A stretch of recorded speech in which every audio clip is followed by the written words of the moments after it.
Good morning. Welcome to a Monday edition of Coffee with Tea. I'm your host, the amazing Tea Street. Today's coffee mug, as you can see the steam, warm and cozy. I'm warm, but I will only be warm for a little bit more time and cozy because it's almost time for me to leave. Today's topic: don't skip the process of becoming. About a year ago, I audibled Michelle Obama's book, Becoming. And it got me to thinking about a whole lot of things. And I've been processing the notion of becoming for the last year. It's ironic that she titled her book Becoming. We often ask children, what do you want to be when you grow up? I don't ask kids that. I ask kids, who are you becoming today? Who are you in the process of becoming? Because who you're becoming is who you're going to be anyway, and there's no destination to it. All right. So, the first thing I want to tell you is becoming requires unbecoming. What does that mean, T? Before we can become who we're meant to be, we often have to let go of who we thought we were. Old habits, old ways of doing things, outdated thoughts or beliefs, and sometimes even outdated relationships that no longer serve our growth. Those are the things that we have to release. I think of it all the time like pruning a tree.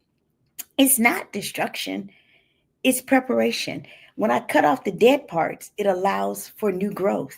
When I cut off the dead parts of my habits that don't work for me anymore, it opens up space, both on my calendar and in my thoughts and in my heart, for things that do. So sometimes, even though it's painful, we sometimes have to do a letting go so that we can grab onto. So the question that you should probably ask yourself, and that I ask myself daily, is T, what are you holding on to that's keeping you from grabbing on to the next thing? What is it in your past you need to let go of?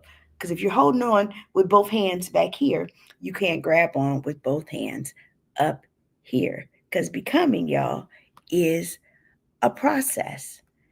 The next thing, becoming happens in the in between. We always like to think of something as the beginning, the middle, and the end.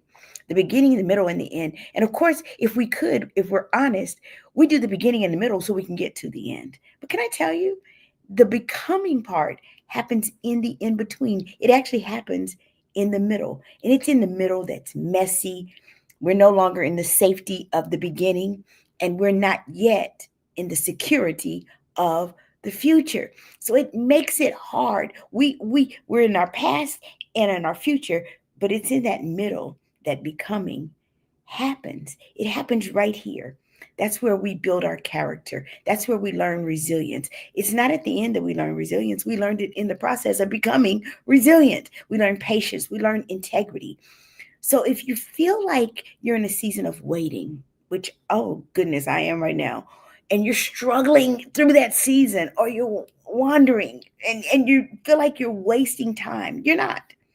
It's in the in between space, in this space right here, that it's most sacred, because it's in the in between that you are actually becoming.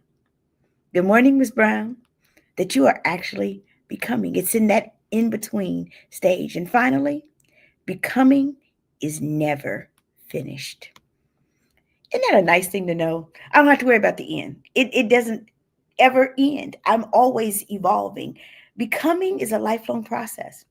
There's no final version of you, and that's a good thing. As long as you're here on the earth, you have the opportunity to grow, to change, and to evolve into a better version of who you are.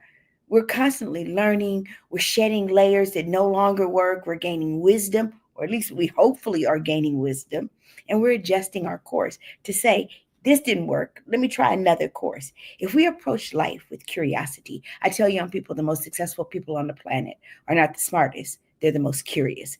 If we approach life with curiosity rather than with perfectionism, we open ourselves to continuous growth. So instead of asking, am I there yet? I ask myself, am I growing through this? Am I growing in my becoming? So today I came to tell somebody, whatever you do, don't skip the process of becoming. Becoming requires unbecoming. Becoming happens in the in between, in that middle section, not at your beginning, and certainly not at your end. And becoming is never finished. I'm so glad to know that we're always able to grow, to change, to evolve to better versions of ourselves. So today, I just wanted to leave you with a Monday message. Whatever you do, don't skip the process of becoming. Have an amazing day.